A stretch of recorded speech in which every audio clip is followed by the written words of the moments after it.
What's going on, y'all? So listen. What's going on, y'all? So we are back again for another episode review of Divorced Sistas. This is season 1, episode 4, and let's just get right down to it because this episode so far has really pissed me off. Okay, because what is with these men, and specifically Pastor Jeff? All right, Jefferson is just a coward. And you can't even act like you like your wife. You can't even act like you like your wife and understand where she coming from. You can't even, I cannot. And Rashida, I don't even understand what it is that you saw in him. Baby, is this how to find? I know these are characters. But Megan Good, I need to get you on the line and I need to understand what happened in y'all relationship because I want to know what went down. Because if he anything like this character, girl, I understand why you left. Or who, well, actually they said that he fouled. But either way, he still gives me bitch tease too. So there's that. But we get into the episode and we pick up where we left off. Naomi is there. Naomi is just out of it. Okay, she's drunk. They trying to get her coffee down and everything, and she just really don't want to do it. Okay, she's incensed because now you see Franklin there, and you see it was Myron that was irking me so much too. That was like, you want to get the security, get her out of here. You want to get her out of here and all this stuff. And I'm like, Myron, calm your ass down, okay? Jefferson was doing the same thing. Granted, I get it because, you know, that's your event. Is something on TNT? It feel like it, but it's not. Okay. And then it's like, oh my goodness, calm down. And it's the fact that you got this woman here. You're auctioning off things so that you can get this building fund going or whatever. The part that really pissed me off was the fact that, and I'm pretty sure it probably pissed everybody off when they saw this. You don't like this woman, right? You try to make her feel low and everything, saying that she don't give and you always giving and all this stuff, but she don't give. And then you got your new wife chiming in and all that stuff. Okay, fine. But then to auction off her picture that her brother painted. Okay, he's a painter. And I guess, you know, he became real famous after he passed away. We found out he passed away from a drug overdose. You get up there on that stage and you talk about how disgusting your ex-wife was, how toxic she was, how much of a monster she is, how she made your life a living hell, and then you big up your new wife, okay?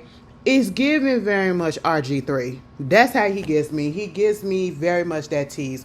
I'm with a white woman that is not going to talk back, who's going to do any and everything that I say, because everything that he told that lady to do, that's exactly what she did. And Naomi really wasn't the one to do that, because Naomi, she thinks for herself. She say what's on her mind, whether it's good, bad, or indifferent, she's going to say it. And you got tired of putting up with somebody that had a mind of their own and wasn't going to be controlled by you. That's literally what I see when it comes to Franklin. He just likes control, and that is why he with that young white girl. And I hate to say it like that, but that's how they putting it out there, okay?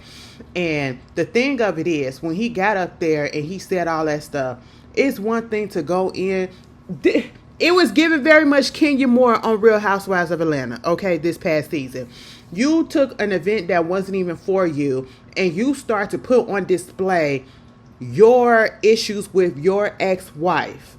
Nobody needed to know that. That's not what we here for, okay? And then talked about the painting and talked about her brother, talking about how you didn't like the brother. He was a crackhead. He died from an overdose. The painting is now, he wasn't worth shit when he was alive. Now the painting worth $1.2 million now that he dead, you know. And if you want the painting, let's get the bid and start at $5 and all this stuff.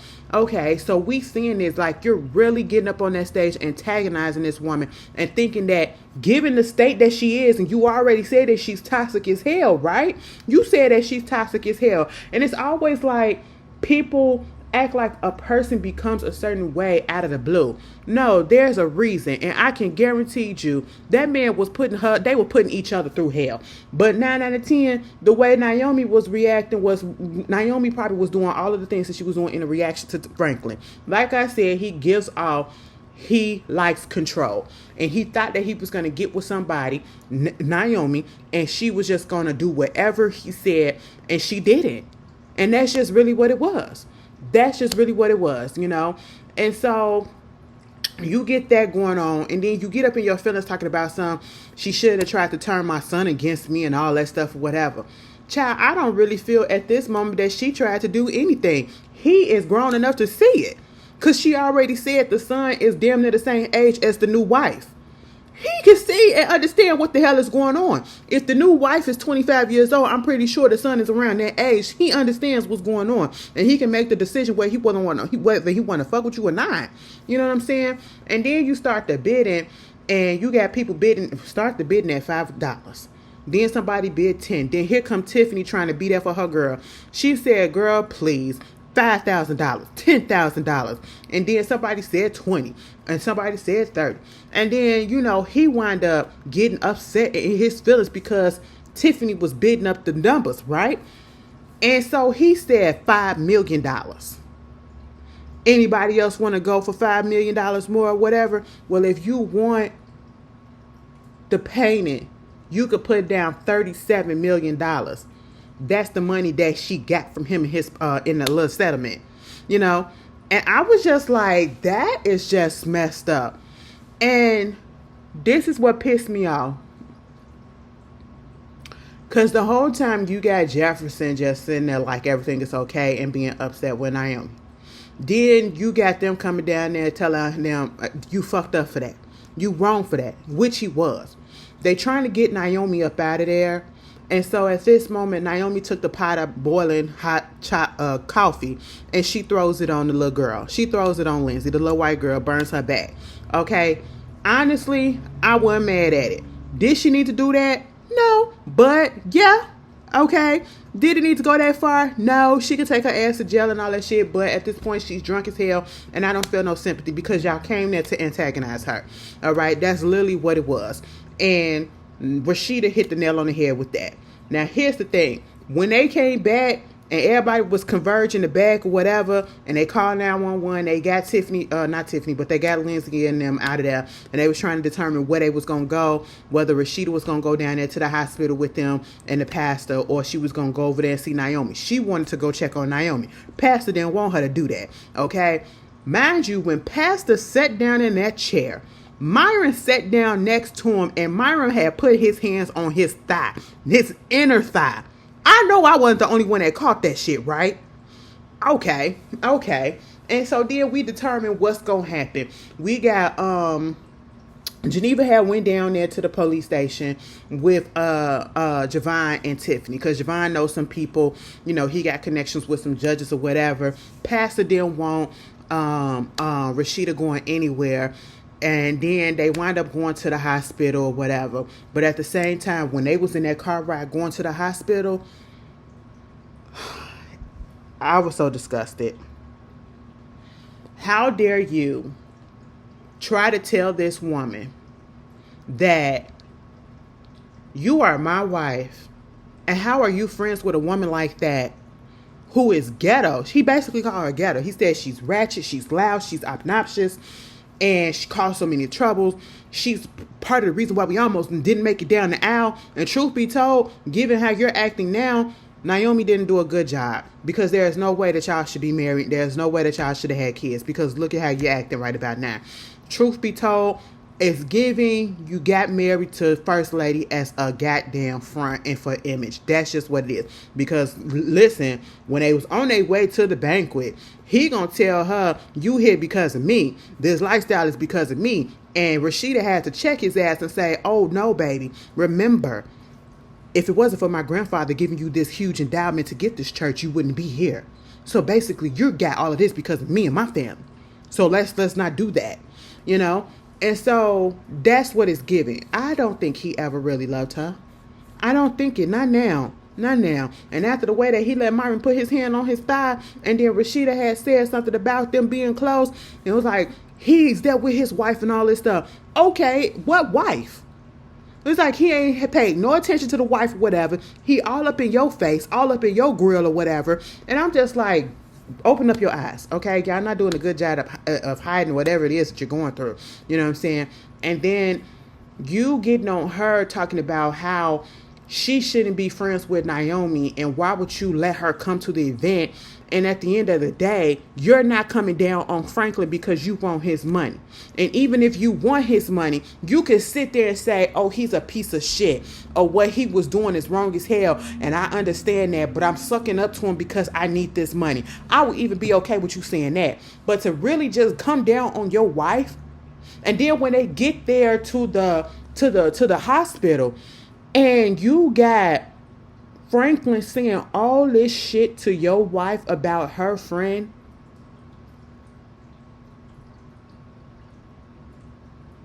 And you know damn well what he did to Naomi. And you still don't see the faults in his ways. And you still find a way to blame Rashida and Naomi about all of this. He cheated on her. He got pregnant. Another woman pregnant. He took her stuff. And you are upset at the fact that your wife is still friends with this woman, and that she did what she did. Your wife is not condoning what she did, but she understood why she did what she did. And you should understand that too. It ain't even got nothing to do with gender. It's just about the humanistic side of things. When people get hurt, they get hurt and they react. And you knew that man got up there on that stage and he said all that shit. And mind you, when Naomi was at the banquet, you're telling Rashida, get her out of here. You fixed her and all this stuff. But when Franklin get up there on the stage, oh, it's okay. You sitting there, mum's the word, while you sitting there letting this man degrade this woman. And you as a fucking woman, his new wife, just sitting there okay with it? You's a scandalous bitch. I don't like motherfuckers like that. No, you're weak. You're not a man. You're a coward. You're a punk. You're a bitch. That's what you are. You're a pussy. Because then you literally allowed this man to call another woman, whether she was in your presence or not, whether you like her or not, you let him call Naomi a bitch. That's one. Okay. But then when he called your wife one right in front of your face, and you didn't correct him, you didn't stop him. You ain't buck up at him and say, yo, man, I know you pissed off, but don't you ever come at my wife like that, regardless of what issues you got. Wow. And I said, Rashida, you don't see what the fuck going on? I said, Rashida, if you try to stay with this man after this and try to fix this relationship, there's nothing to fix. That moment right there up in that goddamn hospital was nothing to fix. Okay, the girl got 3rd-degree burns on her back. Who gives a fuck? Now this man want to take the money that he was going to give him. He want to take it back because Rashida is still friends with Naomi and she's on Naomi's side. And if she disassociate with Naomi, there is a possibility that he can reconsider giving the money to them. And I'm sitting here like, are you really serious? And I said right then and there, I knew before Rashida said it, oh, he never had any intentions of giving that man that money in the first place. He never had any intentions on doing that. And let me tell you, this is how I know he didn't have no intentions. When they get in a car and they on their way back and he tell her, oh, he not giving us the money. And Rashida said he never was going to do it in the first place. He did all of this just to antagonize and to make Naomi mad. He knew Naomi was going to be there 9 out of 10, so that's why he showed up. Okay? And then going to say, at the end of the day, he's never giving you anything. Anything. And I'm sitting here like, put 2 and 2 together, Jefferson.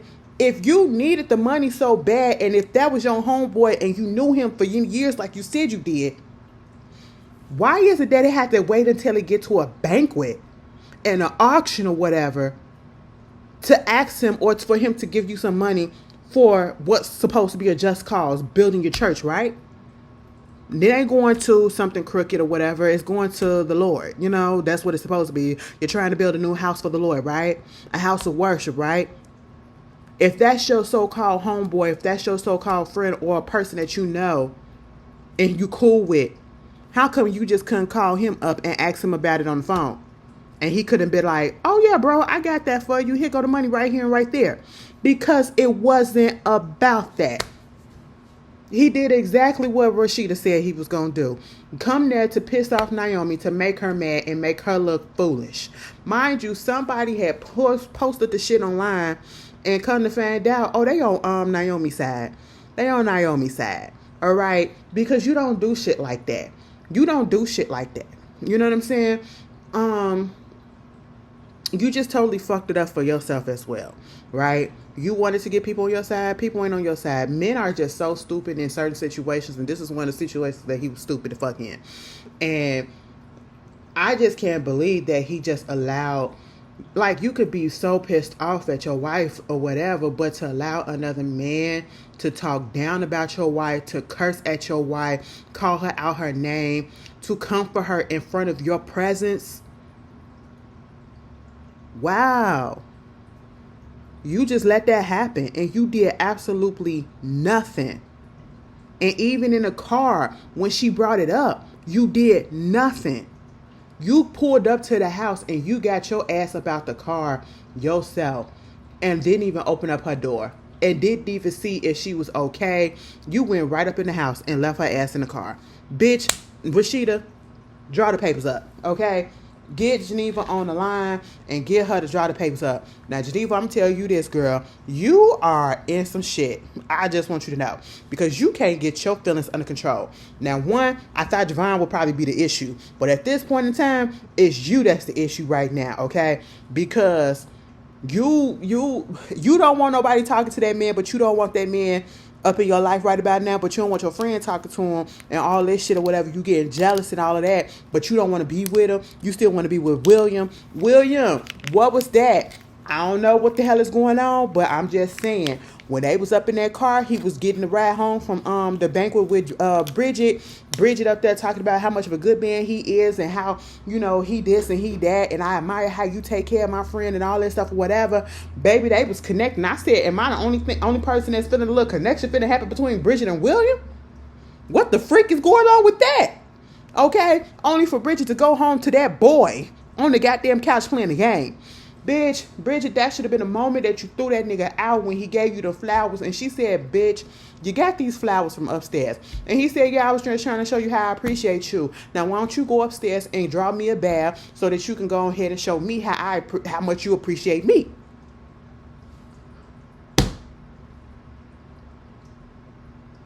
Why are you doing this, Bridget? Why are you doing this? Okay? I just don't understand. You think that you can't find nothing better? Why are you settling for less than what you deserve? You're too old to be going through this. Okay? If you're going to get with somebody that's younger than you, get with somebody that's younger than you that's actually doing something that's established or whatever and working towards it, not somebody that's just sitting on the goddamn couch and you providing for them. Kick that motherfucker out. That's just what it is. He's squatting in your home. That's what he's doing. He's a squatting homosexual. Hobosexual. That's what it is, you know? Like, what the fuck? I mean, well, yeah, Rashida, girlfriend, you just gonna have to let that man go. Jefferson is a bitch. He disgusted me so bad. I said, how did you let him do that? You let that man talk about you talk about your wife like that. That was just really, oh, he pissed me off. He pissed me off so bad. And then gonna parade that white lady up there like, you in a room full of black people. And then at a black church. We already saw what the fuck happened. Y'all ain't look at the shot this season. Pastor Ezekiel, that girl went on ahead and put that damn picture up there, and he lost damn near all his parishioners. Okay? They said, girl, we ain't come here for this. We ain't come here for this. Okay? No. That's why she got burnt in the back. Girl, it was just really messed up. What else is going on? Yeah, Naomi, she in jail. She gonna get out, but at the same time, to act like what she did was right, it wasn't. But to act like you don't understand where she was coming from and that, you know, that man wasn't antagonizing her, that man wasn't doing this shit on purpose. Yeah, Pastor Jeff, he is not for his wife. He's for himself. He's about money and his own ambitions. He don't give a damn. He don't give a damn. And that's truly sad. And he made it all the more clear this episode by the end. When he got up out that car, I don't give a damn how mad you are. That's your wife. You could have at least waited until she got out the car. If you didn't want to go over there and open up her door, you could have at least waited till she got up out the car before you went inside the house. Because anything can happen. These days, man, that's some bitch shit. But yeah, that was episode 4. So far, girl, yeah. We'll see you in the next.